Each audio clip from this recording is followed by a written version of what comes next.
53. Helene.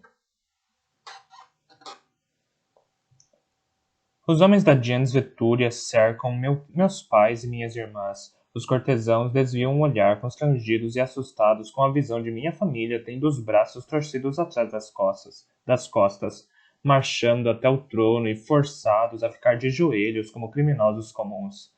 Minha mãe e meu pai submetem-se ao tratamento brutal silenciosamente, e Livy apenas me lança um olhar implorante, como se eu pudesse dar um jeito na situação.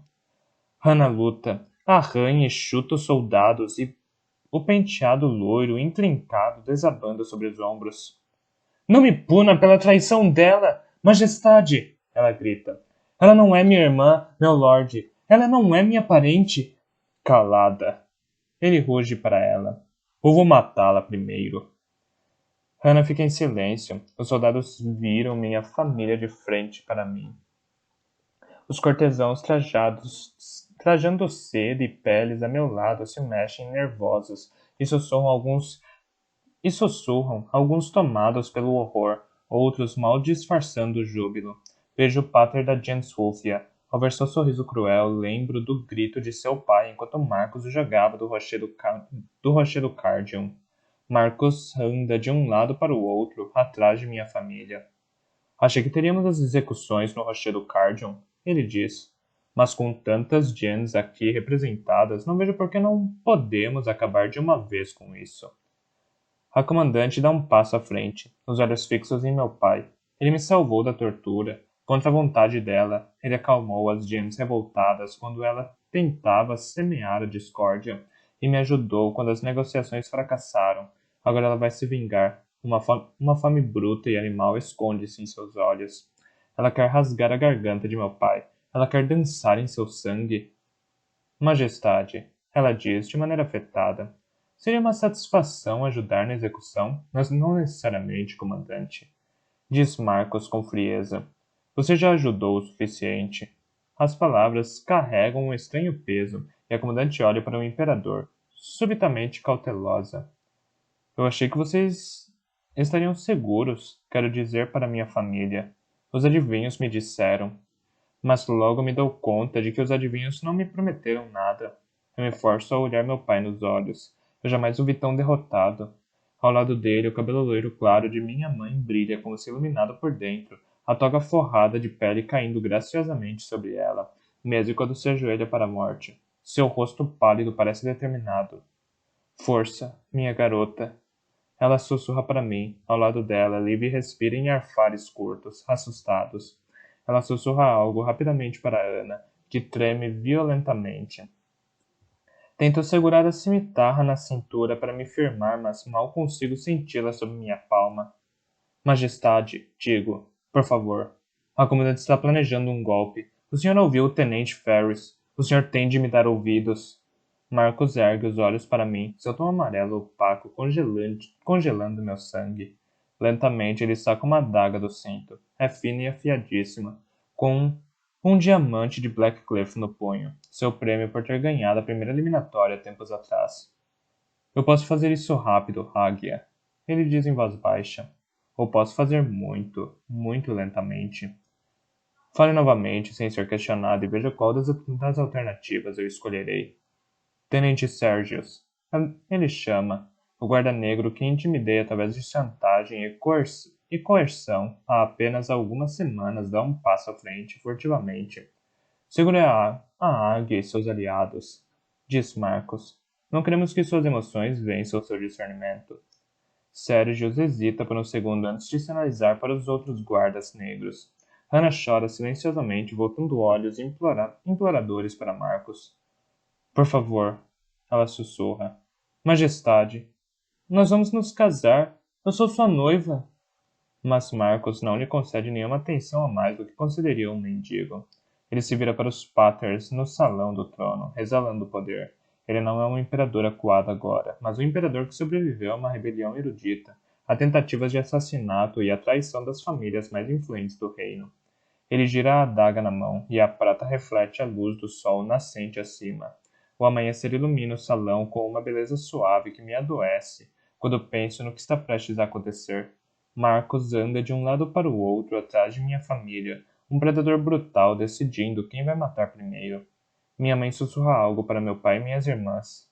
Eu amo vocês. Homens e mulheres do Império. Marcos diminui o passo atrás de minha mãe. Os olhos dela queimam nos meus, e ela endireita a espinha e joga os ombros para trás. Marcos para o movimento da adaga. Observem o que acontece quando alguém decepciona o imperador. O salão do trono fica em silêncio.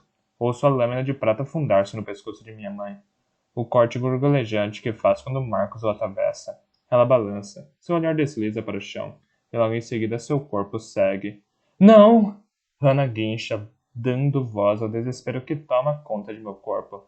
Sinto a boca salgada de sangue.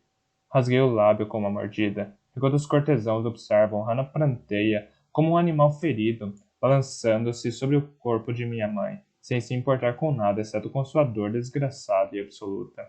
O rosto de Lívia parece vazio, os olhos confusos enquanto espia o sangue formando uma poça, encharcando a parte inferior de seu vestido azul claro. Não consigo sentir a dor em meu lábio. Meus pés e minhas pernas parecem me faltar. Aquilo não é o sangue de minha mãe. Aquilo não é seu corpo.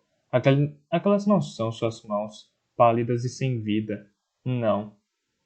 O grito de Hannah me tira de meu torpor. Marcos a agarrou pelo cabelo arruinado.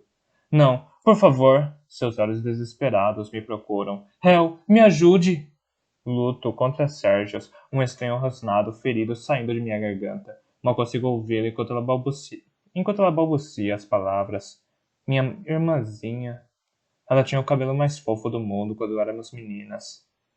Ellie, eu sinto muito. Marcos passa rapidamente a faca em sua garganta. O rosto dela não aparenta expressão alguma enquanto faz isso, como se a tarefa exigisse toda a sua concentração. Depois a solta, e Hannah cai com um ruído surdo ao lado de minha mãe. Os fios claros dos cabelos das duas se misturam. Atrás de mim, a porta do salão do trono se abre. Marcos lança um olhar de desdém com a interrupção. Majestade! Não consigo ver o soldado que entra, mas o gaguejar em sua voz sugere que ele não esperava entrar em um banho de sangue. Uma mensagem de Calf. Estou no meio de algo. Caris. Marcos vocifera para a comandante sem olhar para ela. Veja o que é. A comandante faz uma mesura e se vira para partir, reduzindo a marcha ao passar por mim. Ela se inclina para frente e coloca uma mão fria sobre meu ombro. Estou insensível demais para recuar. Seus olhos, cinzentos, não apresentam nenhum remorso. É uma glória testemunhar o seu desfazimento, águia de sangue. Ela sussurra.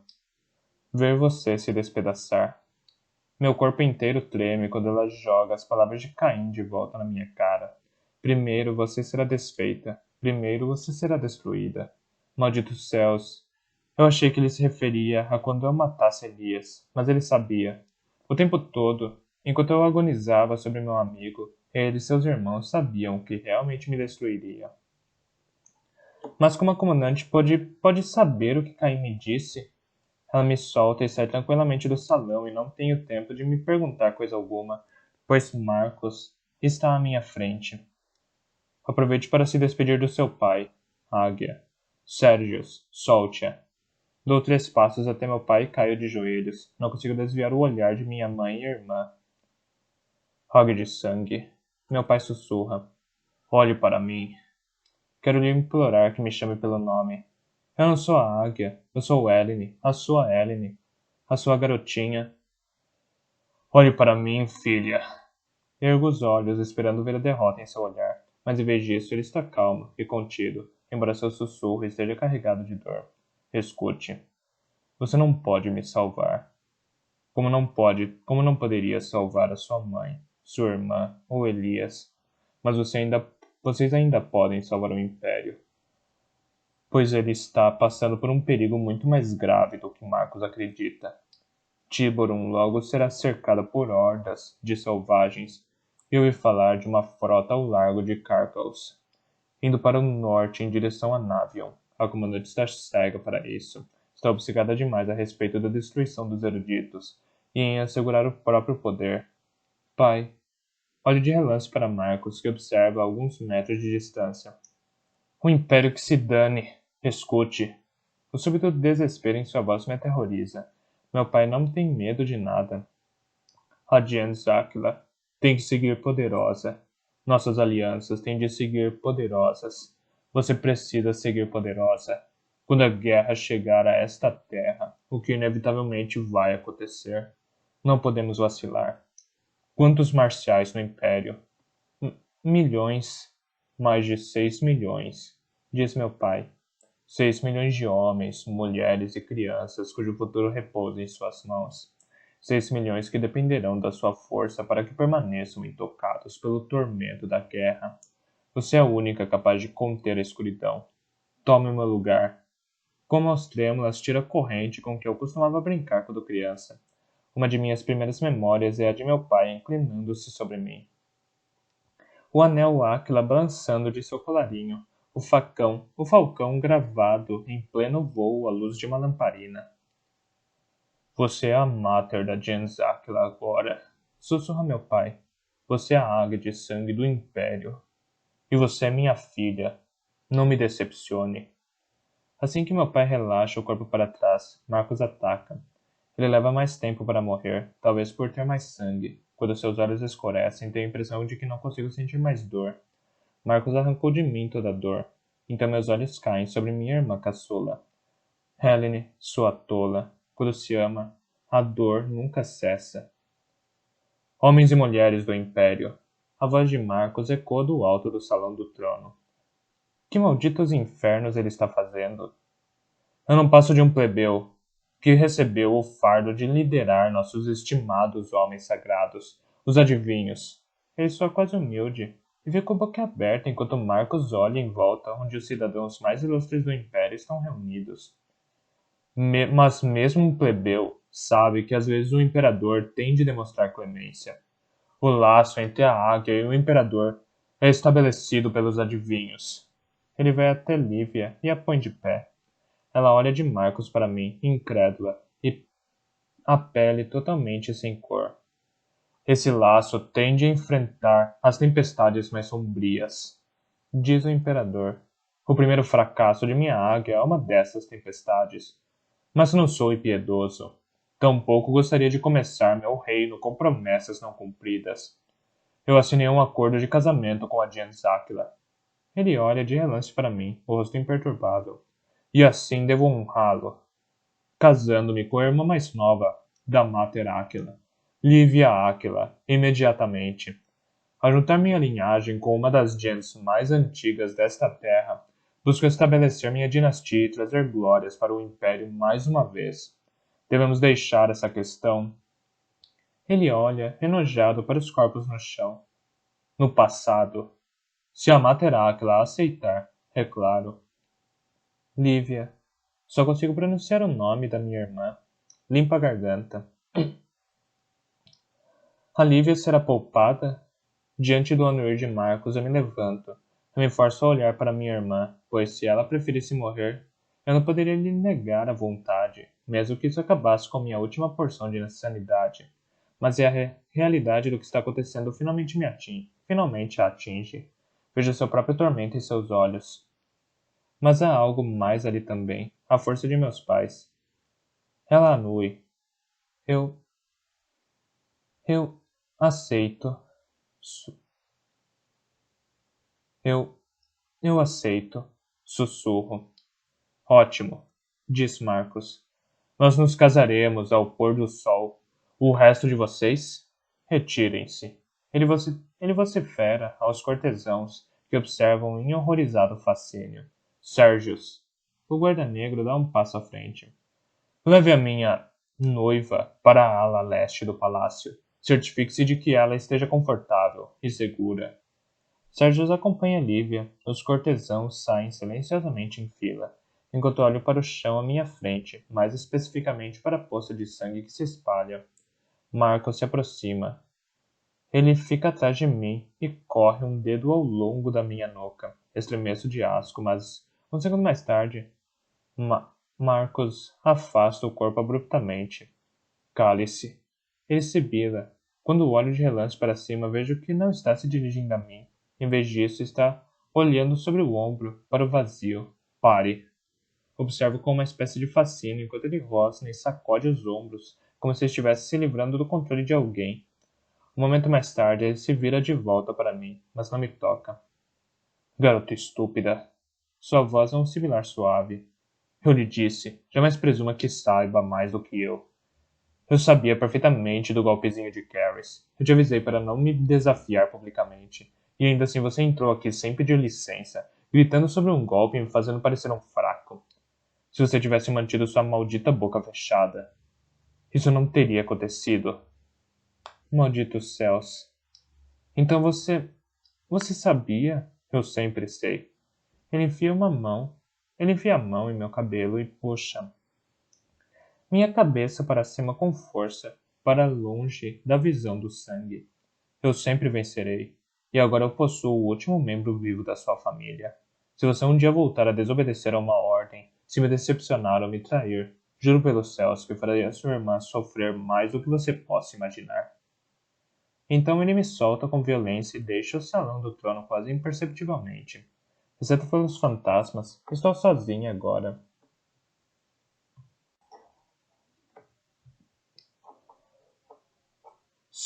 54.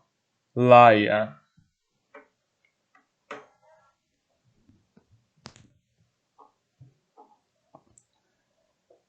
Cambaleante, eu me afasto das chamas e minha invisibilidade me deixa. Não, céus, não. Darren, Elias e o pequeno Tess.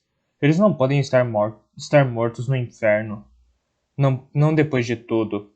Vejo que estou chorando, que minha invisibilidade não existe mais. Eu não me importo. Ei, você, erudita! O ruído de botas ressoa em minha direção e deslizo de volta pela pedra polida da rotunda, tentando evitar o aperto da mão de um legionário que pensa que sou uma prisioneira fugida. Seus olhos se estreitam e ele se lança à frente, seus dedos se fechando em minha capa e a arrancando. Ele a joga no chão enquanto luta para fugir. Ainda impulsiona seu corpo grande de encontro ao meu. O ar deixa meus pulmões enquanto bato nos degraus de baixo da escada. O soldado tenta me virar para imobilizar minhas mãos. Saia de cima de mim! Você escapou dos cercados? Ele se encolhe bruscamente quando atinge sua virilha com o joelho, tiro a adaga da bainha, enfio em sua coxa e giro. Ele dá um urro, e um segundo mais tarde, seu peso é arrancado de mim e ele sai voando em direção à escada com minha lâmina enfiada em sua perna.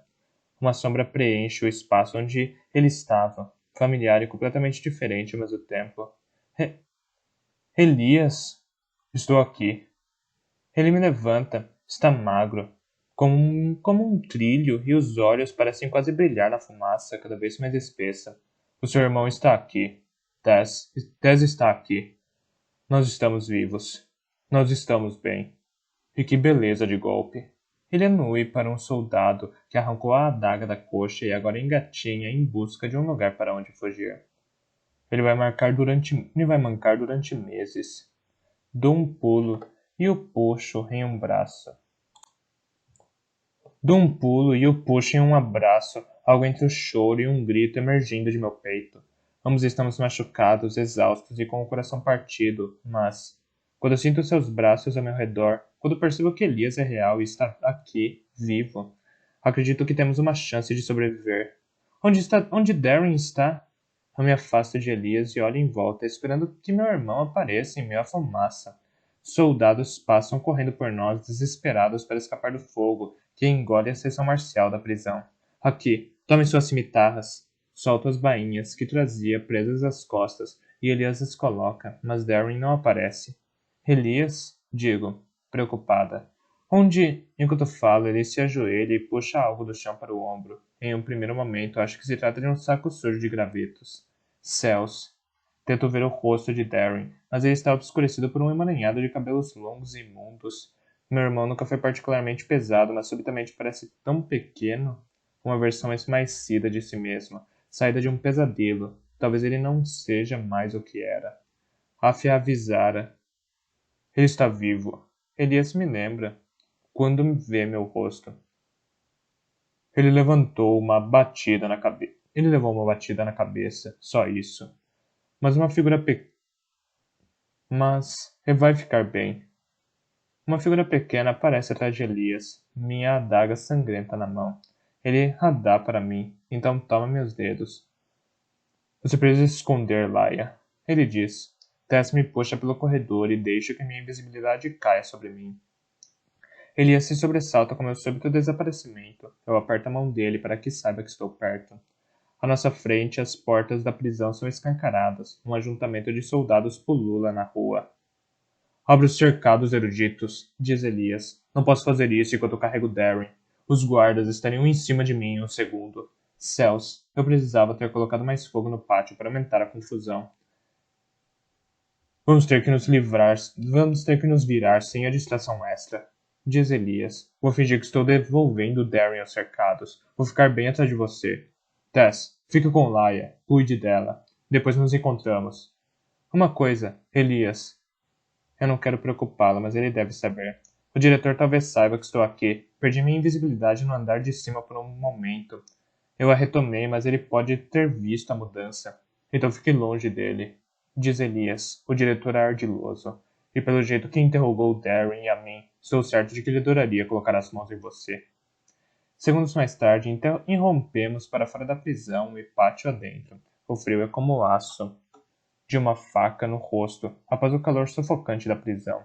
Embora tomado de gente, o pátio não está caótico. Os prisioneiros que emergem de lá são imediatamente escoltados. Os guardas de Calf, muitos deles tossindo, com o rosto coberto de cinzas ou queimados, são conduzidos até uma fila, onde outros soldados avaliam se estão feridos antes de designá-los para alguma tarefa. Um dos legionários no comando vê Elias e o chama. Você! Ele diz. Você aí! Me deixe largar esse corpo. Grunhe Elias, a atuação perfeita de um auxiliar mal-humorado. Ele fecha mais a capa sobre si e afasta vagarosamente enquanto o outro grupo de soldados sai aos tropeções do inferno de Calf. Vá, Laia! Ele sussurra baixinho. Rápido! Tess e eu saímos em disparada em direção aos cercados de eruditos. À nossa esquerda, atrás de nós ecoa a voz de milhares de prisioneiros. Marciais, tribais, navegantes, até mesmo selvagens e bárbaros. Os marciais os reuniram em um enorme circuito e formaram um cordão duplo de lanceiros em torno deles. Ali, Laia! Tess enfia em minhas mãos as chaves que roubou e anui para o lado norte do cercado. Vou avisar os Escritai. Ele se vira abruptamente, permanecendo próximo às bordas do cercado e sussurrando através dos amplos espaços entre as fendas de madeira. Vejo a porta. Está guardada por 6 legionários. A balbúrdia do pátio da prisão é alta o suficiente para que não possam ouvir minha aproximação. Caminho cuidadosamente. Quando estou a 1 metro da porta e a centímetros do legionário mais próximo, ele desloca o peso do corpo e pousa uma mão sobre a espada. Congelo. Posso sentir o cheiro do couro de sua armadura, a ponta do aço das flechas das suas costas. Só mais um passo, Laia. Ele não consegue ver você. Não faz ideia de que você está aqui. Como se manuseasse uma cobra brava, removo o molho de chaves do bolso, segurando-o firme para não retinir. Espero até que um dos legionários se vire para dizer algo para os demais, antes de colocar a chave na fechadura. Ela emperra. Sacudo a chave em um primeiro momento, suavemente, e depois com um pouco mais de força. Um dos soldados se vira para a porta. Olho bem fundo em seus olhos, mas ele dá de ombros e retorna à sua posição. Paciência, Laia.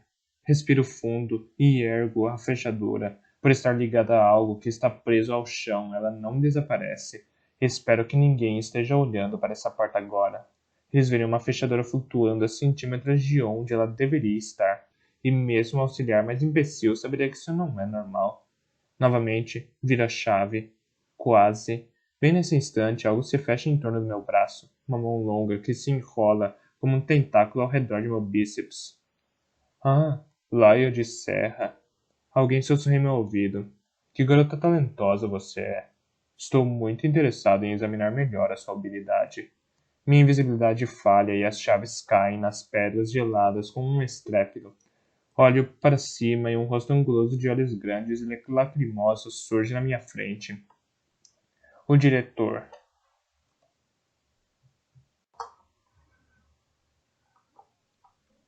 55.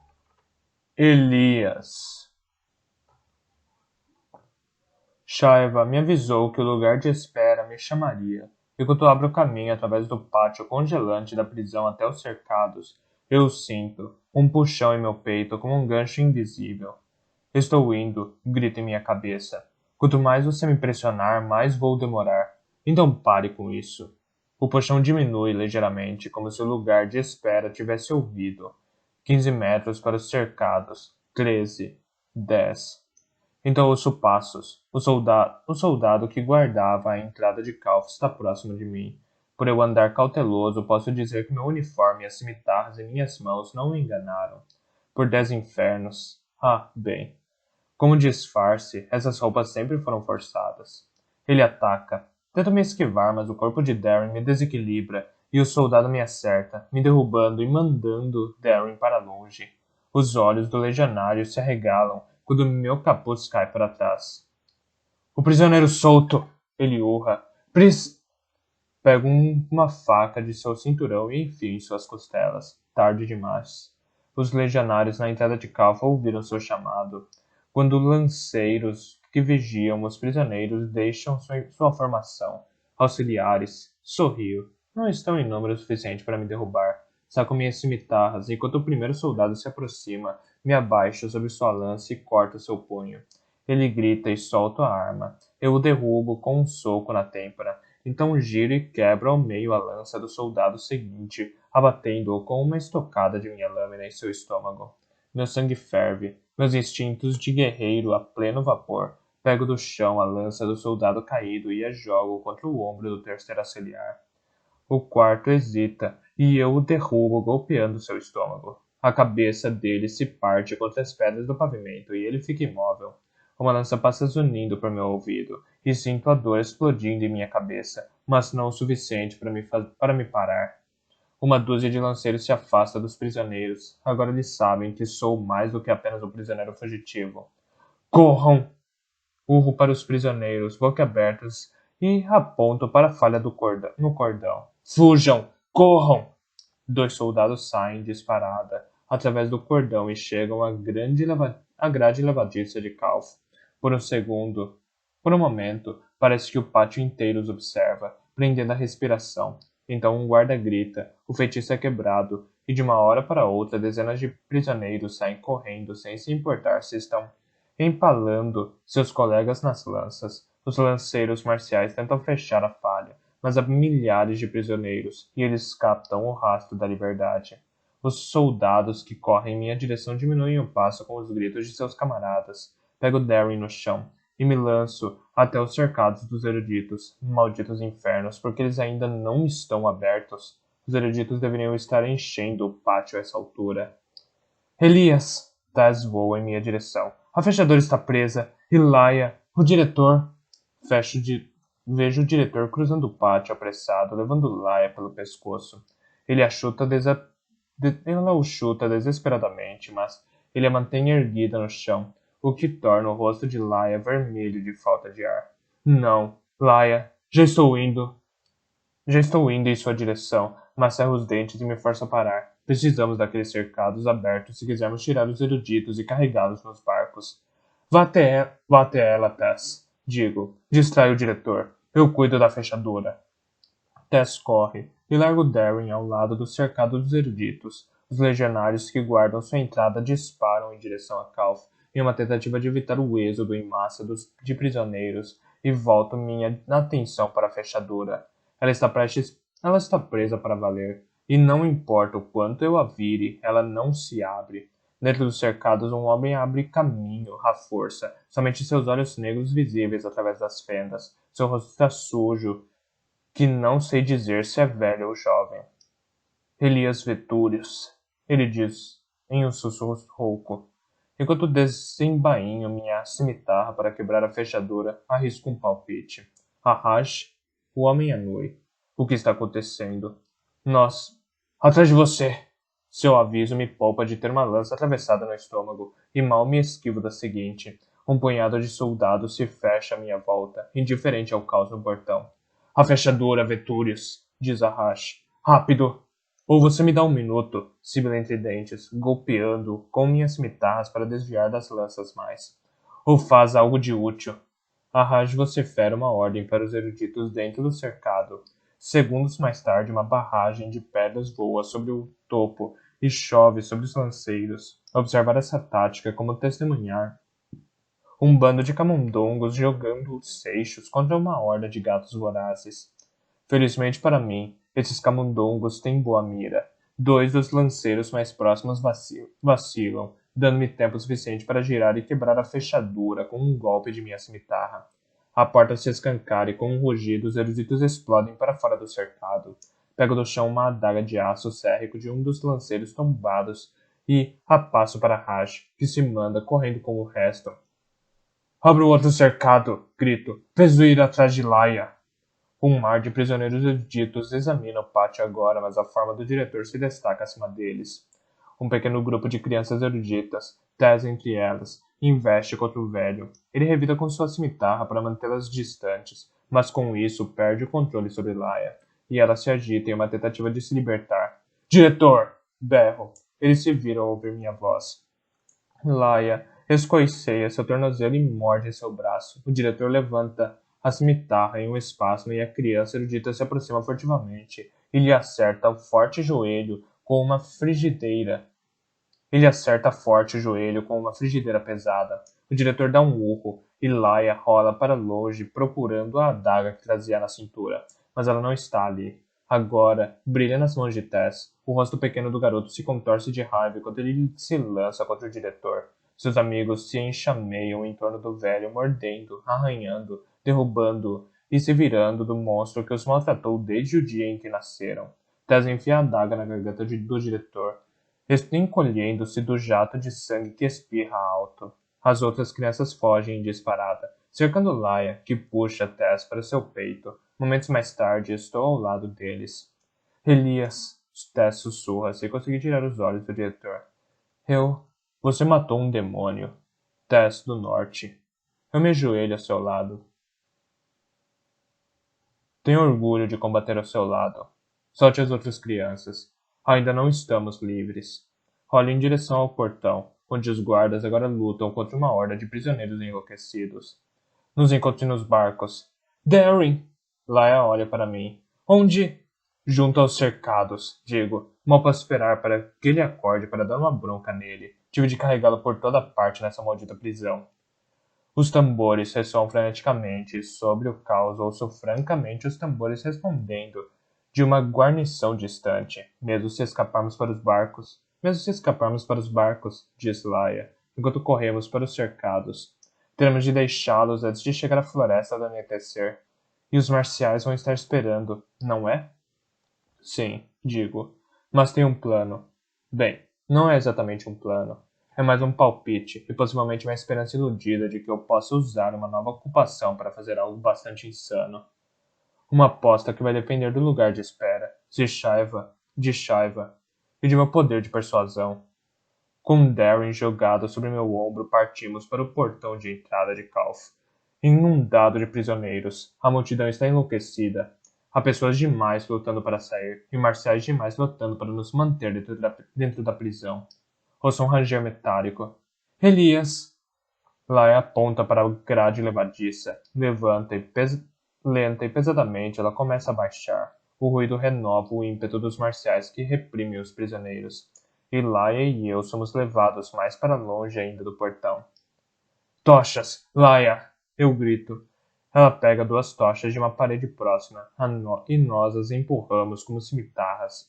Aqueles à nossa volta instintivamente se encolhem do fogo, permitindo que abramos um caminho à força.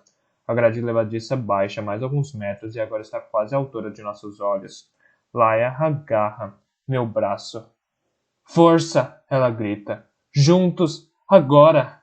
Damos os braços, baixamos as tochas e nos lançamos como um ariete através da multidão. Eu a empurro por baixo da grade levadiça à minha frente, mas Leia resiste e dá um giro, forçando-me a ir com ela. Então deslizamos sobre a grade e ultrapassamos. Corremos entre os soldados que duelam com prisioneiros e vamos direto para a casa de barcos, onde vejo 2 barcaças a 400 metros rio abaixo. e mais 2 sendo lançadas nas docas, com eruditos pendurados para fora de seus cascos. Ela conseguiu! Grita Laia. A Fia conseguiu! Arqueiros! Uma fileira de soldados aparece no topo da muralha de Calf. Corra! Uma saraivada de flechas cai à nossa volta e metade dos eruditos que correm conosco para a casa de barcos é derrubada. Quase lá. Quase lá. Elias! Áfia! Elias! Laia! Vejo as tranças vermelhas e negras de Áfia na porta da casa dos barcos. Ela acena para que entremos na estrutura. Seus olhos atentos aos arqueiros. Seu rosto está ferido, suas mãos cobertas de sangue. Mas ela rapidamente nos leva para uma canoa pequena. Por mais que eu quisesse uma aventura em um barco, ela diz. Acho que isso vai ser mais rápido. Depressa! Direi. Deito Darren entre 2 bancos. Pego um remo e afasto a canoa do pier. Atrás de nós, a Raj puxa Tess e Bi para a última barcaça erudita e a lança na água. Seus companheiros usam varas para impeli-la para frente com uma rapidez espantosa. Rapidamente, a corrente nos afasta da ruína de Calf em direção à floresta do anoitecer. Você disse que tinha um plano. Laia anui para a suave linha verde da floresta ao sul. Darren está deitado entre nós, ainda inconsciente, a cabeça repousada sobre a mochila da irmã. Talvez seja um bom momento para me contar. Como vou lhe contar o acordo que fiz com Shaiva? Por onde devo começar? Pela verdade. Sim, digo o suficientemente baixo para que só Laia me ouça. Mas primeiro tem outra coisa que preciso lhe dizer sobre como eu sobrevivi ao veneno e sobre o que me tornei. 56. Helene. Um mês depois. Um inverno rigoroso invade Antium, seguido de uma nevasca de 3 dias. A neve cobre a cidade tão espessamente que os varredores eruditos trabalham 24 horas por dia para manter as vias desimpedidas.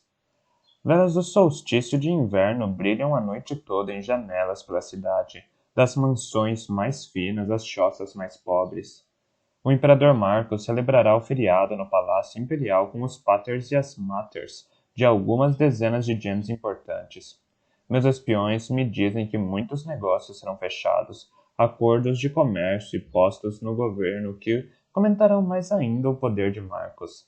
Sei que isso é verdade, pois ajudei a arranjar a maioria dos negócios. Dentro da caserna da Guarda Negra estou sentada em minha escrivaninha, assinando uma ordem para enviar um contingente de homens para Tiburon.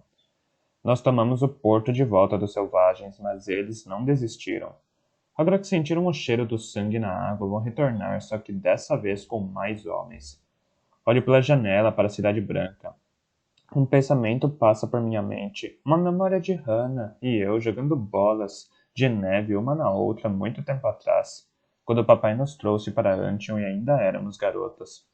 Sorrio com a lembrança, então guardo a recordação em lugar sombrio, onde não a verei novamente, e volto ao trabalho.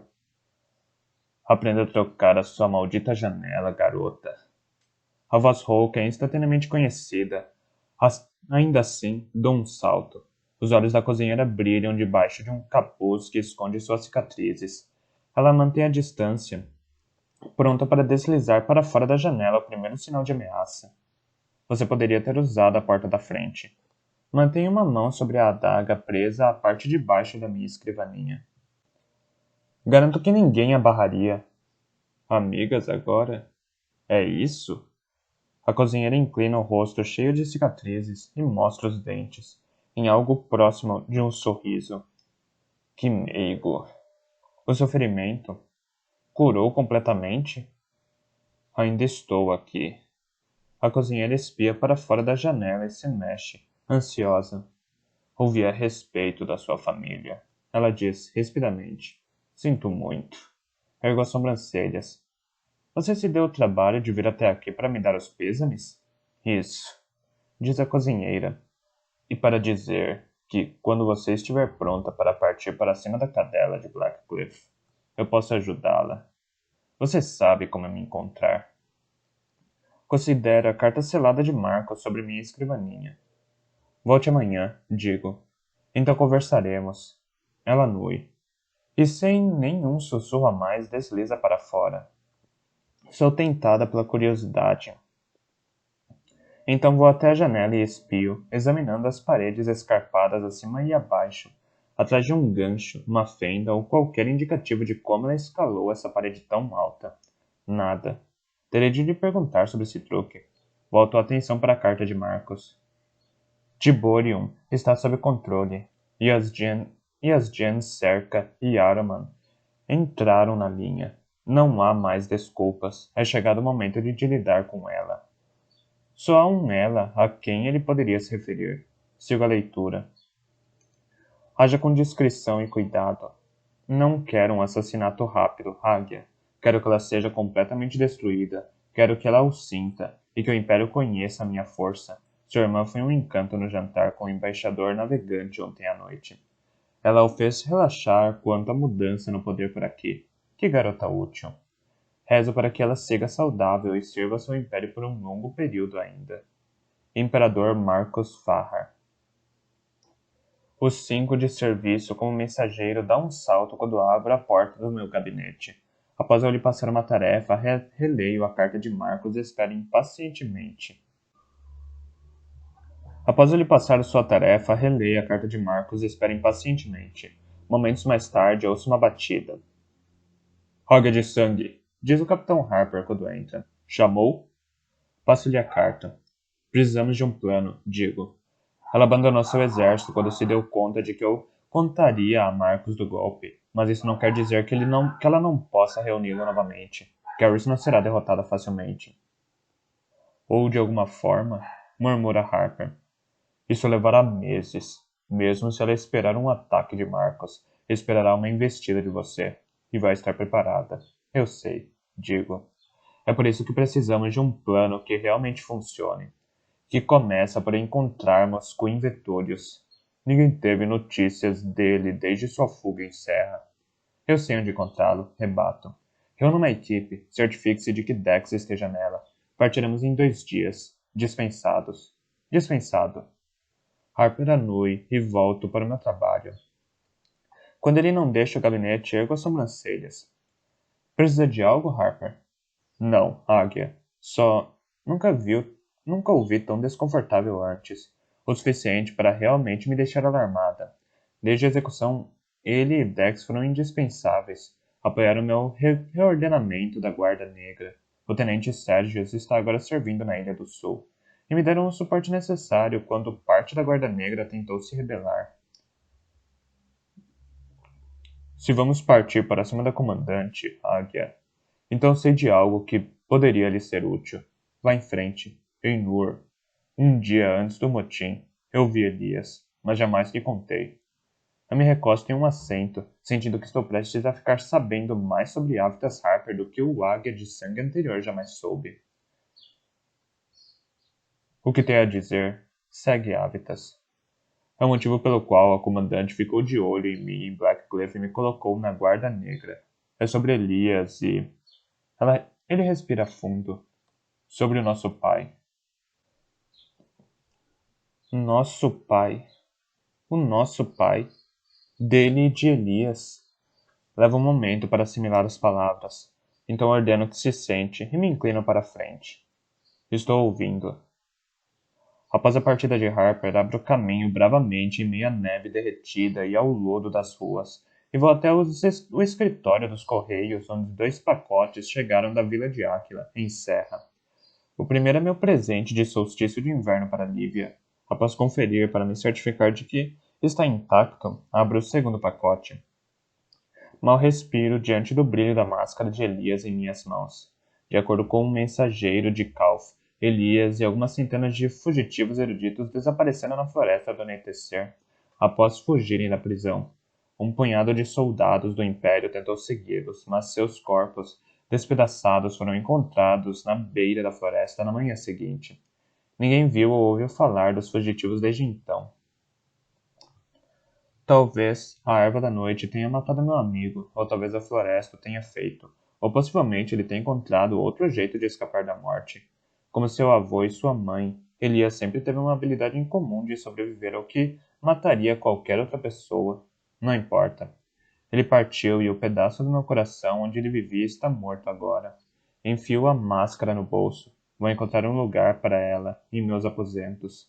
Sigo em direção ao palácio, o presente de Livy aninhado debaixo do braço, remoendo o que Avitas me disse. A comandante ficou de olho em mim em Blackcliff, porque foi o último pedido do meu pai. Pelo menos, essa é a minha suspeita. Ela jamais admitiu. Eu pedi à comandante para me dar a missão de segui-la porque eu queria aprender sobre Elias através de você. Eu não sabia nada mais sobre meu pai, exceto o que a minha mãe havia me contado. O nome dela era Renatia, e ela disse que meu pai jamais se encaixou nos moldes que Blackcliff tentou lhe impor. Ela disse que ele era generoso. Bom, por um longo tempo achei que ela estivesse mentindo. Jamais foi nada disso. Então não poderia ser verdade. Mas talvez eu simplesmente não tenha herdado os melhores traços de meu pai. Talvez eles tenham ido para um filho diferente. Eu o repreendi, é claro. Ele deveria ter dito isso muito tempo atrás. Mas após minha ira e minha incredulidade se acalmarem, compreendi a informação pelo que ela era, uma abertura na armadura da comandante, uma arma que eu poderia usar contra ela. Os guardas do palácio me deixam passar pela ala imperial com olhares de relance nervosos uns para os outros. Comecei a descobrir os inimigos do império. Eu comecei por aqui, por mim. Por mim, Marcos pode queimar nos infernos, mas seu casamento com Lívia coloca em perigo. Os inimigos dele serão dela, e não vou perdê-la. Laia de Serra tinha o mesmo tipo de amor por seu irmão. Pela primeira vez desde que eu encontrei, eu a compreendo. Encontro minha irmã sentada em uma sacada com vista para seu jardim privado. Ferris e outro guarda negro estão parados nas sombras, a 4 metros de distância. Eu disse a meu amigo que ele não precisava assumir o posto. Guardar uma garota de 18 anos certamente não é uma posição cobiçada para um membro da força da Águia de Sangue. Se for para matar alguém, ele dissera, é melhor que seja enquanto eu estiver protegendo alguém. Ele me cumprimenta e minha irmã ergue o olhar. Águia de Sangue. Ela se levanta, mas não me abraça ou beija do jeito que faria em outras épocas, embora no íntimo eu saiba que ela quer fazê-lo. Indico seu quarto brevemente com a cabeça. Quero privacidade. Minha irmã se vira para 6 garotas sentadas perto dela, 3 das quais têm a pele morena e os olhos amarelados. Quando ela escreveu pela primeira vez para a mãe de Marcos pedindo que a mulher enviasse 3 garotas da extensa família deles para servir como suas damas de companhia, fiquei pasma, assim como todas as famílias ilustres que foram deixadas de lado. Os plebeus, no entanto, ainda falam sobre isso. As garotas e suas contrapartidas ilustres desaparecem diante da ordem dada educadamente por Livy. Ferris e o outro guarda negro se movem para nos seguir, mas eu os dispenso com um aceno. Minha irmã e eu entramos em seu quarto de dormir e coloco seu presente de solstício de inverno sobre a cama, observando enquanto ela o abre. Ela fica boquiaberta quando a luz se reflete sobre as bordas prateadas adornadas de meu velho espelho. Mas isso é seu, diz Livy. A mamãe ia querer que você ficasse com ele. Não há lugar para ele nos aposentos da Águia de Sangue. É lindo. Você o penduraria para mim? Chama um criado para me trazer um martelo e pregos, e quando ele retorna, removo o velho espelho de Livy e fecho o buraco de espionagem atrás dele. Marcos terá de pedir a seus espiões que simplesmente abram um novo. Mas por hora, pelo menos, minha irmã e eu podemos falar em particular. Ela se senta na cadeira do tocador ao meu lado enquanto firmo o prego. Mantém a voz baixa ao falar. Você está bem? Se está perguntando a mesma coisa que me perguntou todos os dias desde o casamento, Livy ergue uma sobrancelha. Então sim. Ele não tocou em mim desde a primeira vez. Além disso, fui eu que o procurei aquela noite. Minha irmã ergue o queixo. Não vou deixar que ele pense que tenho medo dele. Não importa o que ele faça. Reprimo um tremor. Viver com Marcos, ser sua esposa. É a vida de Livy agora. Meu asco e meu desprezo por ele só vão tornar isso mais difícil. Ela não me contou sobre a noite de seu casamento. E eu não perguntei. Eu o peguei falando sozinho outro dia. Livy olha para mim. Não foi a primeira vez. Adorável. Bato no prego com o martelo. Um imperador que é sádico e ouve vozes. Ele não é maluco, diz Livy pensativamente. Ele parece controlado até falar sobre cometer um ato de violência contra você. Só você. Então ele fica cheio de trejeitos. Acho que ele vê o fantasma do irmão Hel. Acho que é por isso que ele não tocou em você. Bem, se ele é assombrado pelo fantasma de Isaac, digo, espero que ele siga por aí. Pelo menos até nós nos encaramos profundamente. Até termos a nossa vingança. Livy e eu não falamos sobre isso. Ficou compreendido no primeiro momento em que a vi, após aquele dia horrível no Salão do Trono. Minha irmã penteia o cabelo. Você não teve notícias de Elias? Dou de ombros. E quanto ao Harper? Livy tenta de novo. Stella Galérios tem mexido os pauzinhos para conhecê-lo. Você deveria apresentá-los. Minha irmã franze o senho enquanto me observa. Como está o Dex? Vocês dois são tão... Dex é um soldado leal e um excelente tenente. O casamento pode ser um pouco mais complicado para ele. A maioria das nossas conhecidas não faz o tipo dele. E... Levanta o espelho. Você pode parar agora. Eu não quero que você fique sozinha, diz Livy. Se nós tivéssemos a mamãe e o papai, ou mesmo Hannah, seria diferente. Mas com todo respeito, Imperatriz, digo tranquilamente, meu nome é Águia de Sangue. Ela suspira, e eu coloco o espelho na parede, endireitando-o com um toque. Pronto. Vejo meu reflexo. Pareço a mesma de alguns meses atrás, às vésperas de minha formatura. O mesmo corpo, o mesmo rosto. Apenas os olhos são diferentes. Analiso o olhar sem brilho da mulher à minha frente. Por um momento vejo Ellen e Aquila, a garota que sonhava. A garota que acreditava que o mundo era justo. Mas Ellen e Aquila está destruída, desfeita. Ellen e Aquila está morta. A mulher refletida no espelho não é Ellen e Aquila. É a Águia de Sangue. A Águia de Sangue não é sozinha, pois o Império é sua mãe e seu pai, seu amante e seu melhor amigo. Ela não precisa de mais nada. Ela não precisa de mais ninguém. Ela vive à parte. 57. Laia. Mary se estende além da floresta do anoitecer. Um vasto tapete branco pontilhado de lagos congelados e faixas de mata. Jamais vi um céu tão claro e azul ou respirei um ar tão saudável que me enche de vida toda vez que inspiro. As terras livres, finalmente. Já adoro tudo a respeito desse lugar. Acho que é tão familiar como meus pais pareceriam se eu pudesse vê-los novamente após todos esses anos. Pela primeira vez em meses, não sinto o império me sufocar. Observo a Raj dar a ordem final para os eruditos partirem. O alívio deles é perceptível. Apesar das garantias de Elias de que nenhum espírito nos incomodaria, a floresta do anoitecer começou a pesar cada vez mais sobre nós quanto mais tempo passávamos dentro dela. Partam, ela parecia sibilar para nós. Vocês não pertencem a este lugar. A Raj me encontra ao lado de uma choupana, antes abandonada e que agora serve de abrigo para mim, Darren e Afia, a algumas centenas de metros no limite da floresta, do limite da floresta. Tem certeza que não quer se juntar a nós? Sei que Adissa conta com curandeiros que nem mesmo o Império consegue ter à altura.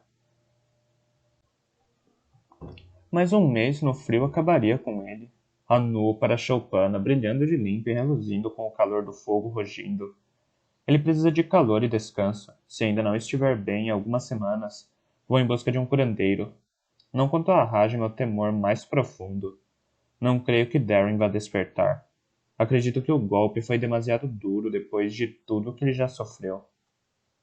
Temo que meu irmão tenha ido para sempre. Eu tenho uma dúvida com você, Eu tenho uma dívida com você, Laia de Serra. A Raj olha para os eruditos que seguem devagar em direção a uma estrada a meio quilômetro dali. 412 ao todo. Tão poucos. Espero vê-la em breve em Adissa, com seu irmão ao seu lado. O seu povo precisa de uma pessoa como você. Ele se despede e chama Tess, que dá adeus para Elias. Um mês de comida, banho e roupas limpas.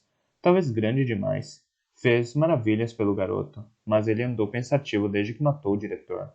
Eu o ouvi gemendo e chorando enquanto dormia. O velho ainda assombra Tess. Observa enquanto Elias lhe oferece uma das lâminas de aço sérrico que ele roubou de um guarda em Calf. Tess joga os braços em torno do pescoço de Elias, sussurrando algo que o faz abrir um largo sorriso, e sai correndo para se juntar ao resto dos eruditos. Quando o último grupo deixa a floresta, a Afia emerge de dentro da choupana. Ela também está em trajes para a viagem. Já passei tempo demais longe da minha tribo, diz a Zaldana. Céus, vou saber o que Gibran andou aprontando na minha ausência. Provavelmente tem uma meia dúzia de garotas com filhos agora. Vou ter que desembolsar uma fortuna para silenciar seus pais irados até ir à falência. Algo me diz que Gibran está bem, sorriu para ela. Já se despediu de Elias? Ela anui. Ele está escondendo algo de mim. Desvio o olhar. Sei muito bem o que Elias está escondendo. Ele confidenciou somente para mim sobre seu trato com o apanhador de almas. E se os outros notarem que ele some a maior parte da noite por longos períodos durante o dia, não acham conveniente mencionar. Melhor certificar de que ele não esteja escondendo. Melhor certificar de que ele não esteja escondendo nada de você. Continua Afia. Não é a melhor forma de ir para a cama com alguém. Céus, Afia.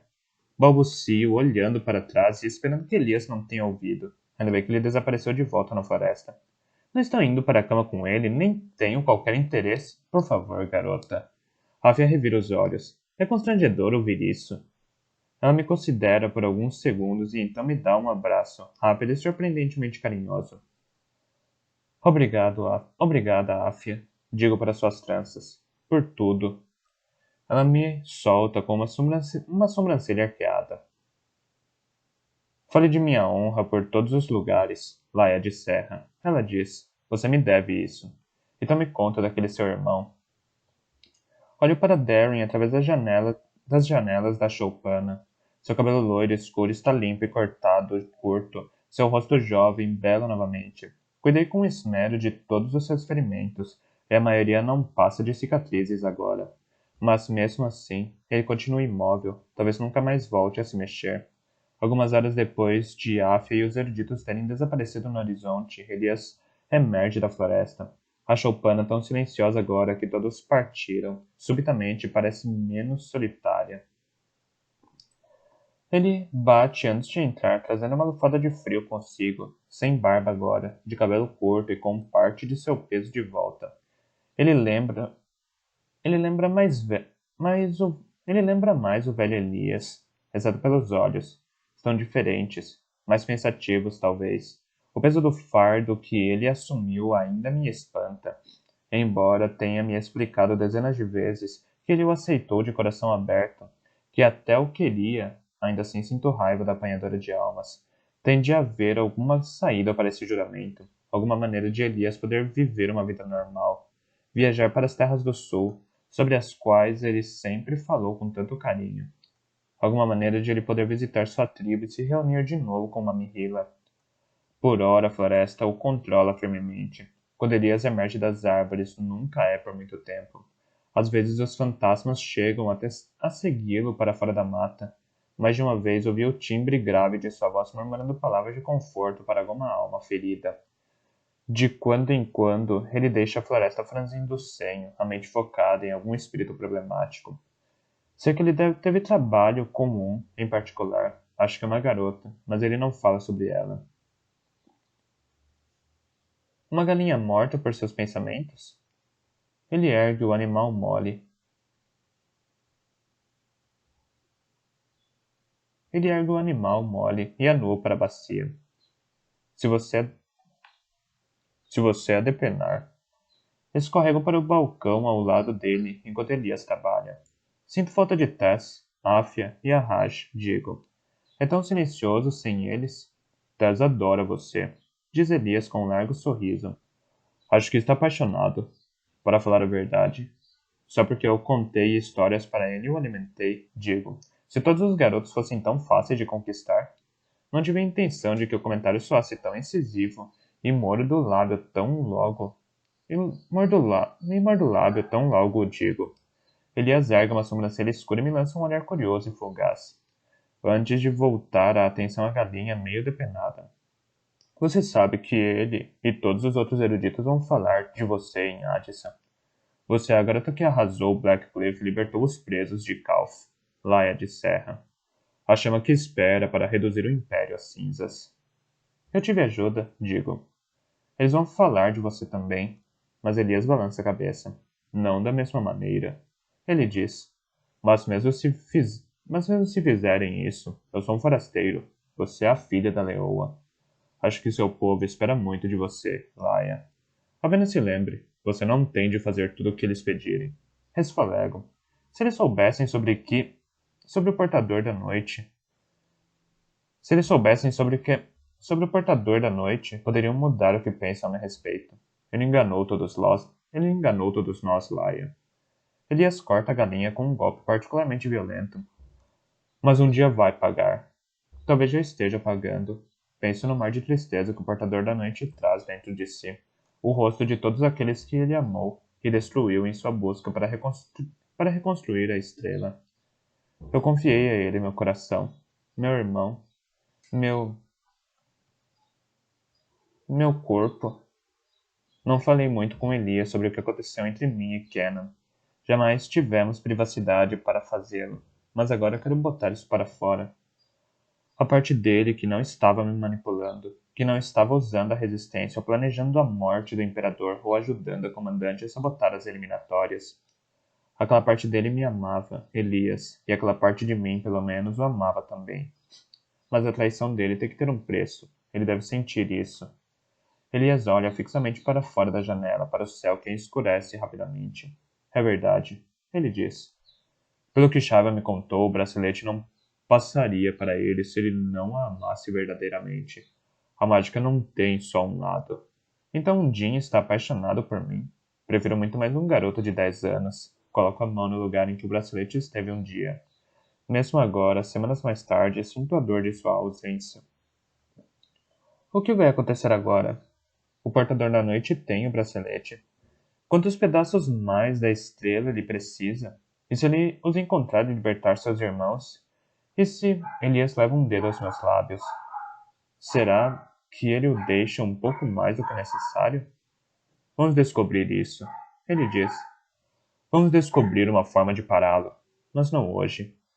Hoje vamos comer ensopado de galinha e contar histórias dos nossos amigos. Vamos conversar sobre o que você e Darren vão fazer depois que ele acordar. E sobre o quão irada minha mãe maluca vai ficar quando descobrir que não me matou. Vamos rir, reclamar do frio e apontar. E aproveitar o calor desse fogo. Hoje, vamos celebrar o fato de ainda estarmos vivos. Em algum momento, no meio da noite, a porta de madeira da choupana range. Dou um salto da cadeira ao lado da cama de Darren, onde acabei caindo no sono. Enrolada na velha capa de Elias, meu irmão dorme profundamente, o rosto inalterado. Suspiro, perguntando-me pela milésima vez se um dia ele voltará para mim. Desculpe. Sussurra Elias atrás de mim. Não queria te acordar. Eu estava na beira da floresta. Vi que o fogo havia apagado e pensei em trazer mais madeira. Esfrego os olhos para afastar o sono e bocejo. Que horas são? Está quase amanhecendo. Através da janela, junto à minha cama, o céu está escuro e claro. Uma estrela cadente cruza o céu, então mais duas. Nós podemos observar da rua, diz Elias. Vai continuar por uma hora mais ou menos. Coloco minha capa e me junto a Elias no vão da porta da pequena choupana. Ele está parado ligeiramente distante de mim, as mãos nos bolsos. Estrelas cadentes riscam o céu de tempos em tempos. Paro de respirar a cada vez. Acontece todos os anos. Os olhos de Elias estão fixos no céu. Não dá para ver de serra. Tem muita poeira. Tremo na noite fria e ele olha para minha capa, criticamente. Temos de conseguir uma capa nova para você, diz. Com certeza essa não é quente o suficiente. Você me deu essa. É minha capa da sorte. Não vou largá-la, nunca. Eu a fecho mais perto do corpo e cruzo com o olhar dele enquanto digo. Lembro de Afia zombando de mim quando partiu e enrubesço, mas foi completamente sincera com ela. Elias está ligado ao lugar de espera agora. Ele não tem tempo para mais nada em sua vida. Mesmo se tivesse, tenho medo de atrair a ira da floresta. Pelo menos, isso é o que me resignei a pensar até esse momento. Elias inclina a cabeça e por um segundo o desejo em meu rosto se mostra tão claramente como se eu tivesse soletrado nas estrelas. Devo dizer algo, no entanto, céus. O que dizer, com o calor subindo em meu rosto e minha pele tão viva sob seu olhar? Ele também parece indeciso, e a tensão entre nós é tão pesada quanto um céu carregado de chuva. Então essa incerteza desaparece, substituída por um desejo cru, liberto, que liberto, que manda minha pulsação às alturas. Ele dá um passo em minha direção, empurrando-me de costas contra a madeira gasta e suave da choupana. Sua respiração é entrecortada como a minha, e Elias roça os dedos contra o meu pulso, sua mão quente deixando um rastro de faíscas em meu braço, pescoço e lábios. Ele segura meu rosto, respirando para ver o que eu quero, mesmo que seus olhos claros ardam de necessidade. Agarro o colarinho de sua camisa e o puxo em minha direção, exultando com a sensação de seus lábios contra os meus, com a correção de finalmente cedermos um ao outro. Penso brevemente em nosso beijo meses atrás, no quarto dele, desvairado, nascido do desespero, do desejo e da confusão. Esse é diferente, um fogo mais quente, suas mãos mais certeiras, seus lábios menos apressados. Escorrego os braços em torno do seu pescoço e fico na ponta dos pés, pressionando meu corpo contra o dele. Seu cheiro de chuva e condimento me intoxica, e ele aprofunda o beijo, quando corro os dentes por seu lábio inferior, saboreando seu viço. Elias solta um gemido grave. Além de nós, no fundo da floresta, algo se mexe. Ele inspira bruscamente e se afasta, levando uma mão à cabeça. Olho para a Olho para a floresta. Mesmo no escuro, posso ver o topo das árvores farfalhando. Os espíritos, digo em voz baixa. Eles não estão gostando disso? Nem um pouco. Com ciúmes, provavelmente. Elias tenta abrir um largo sorriso, mas apenas faz uma careta, com os olhos carregados de dor. Suspira e corre um dedo por sua boca, deixando que caia até seu peito e sua mão. Em seguida, o puxo na direção da choupana. Não vamos, não vamos incomodá-los. Entramos na cabana na ponta dos pés e nos ajeitamos ao lado do fogo, de braços dados. Em primeiro momento, estou certa de que ele vai partir, chamado de volta para sua tarefa, mas Elias não parte, e logo relaxo encostado em seu corpo. Minhas pálpebras cada vez mais pesadas à medida que o sono me chama. Fecho os olhos e acho que sonho com céus límpidos e ar puro. E o sorriso de Izzy e o riso de Elias. Laia? Diz uma voz atrás de mim. Meus olhos se abrem imediatamente. É um sonho, Laia. Você está sonhando. Tem de ser, pois faz meses que quero ouvir essa voz. Desde o dia em que ele gritou para que eu corresse, eu ouvi aquela voz em minha cabeça, me encorajando em meus momentos de maior fraqueza e me dando força em meus momentos mais sombrios. Elias se põe de pé, alegria desenhada em seus traços. Minhas pernas não parecem funcionar.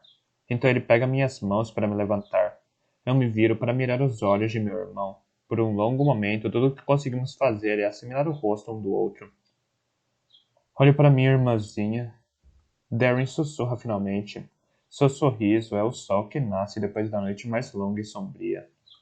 Olhe só para você,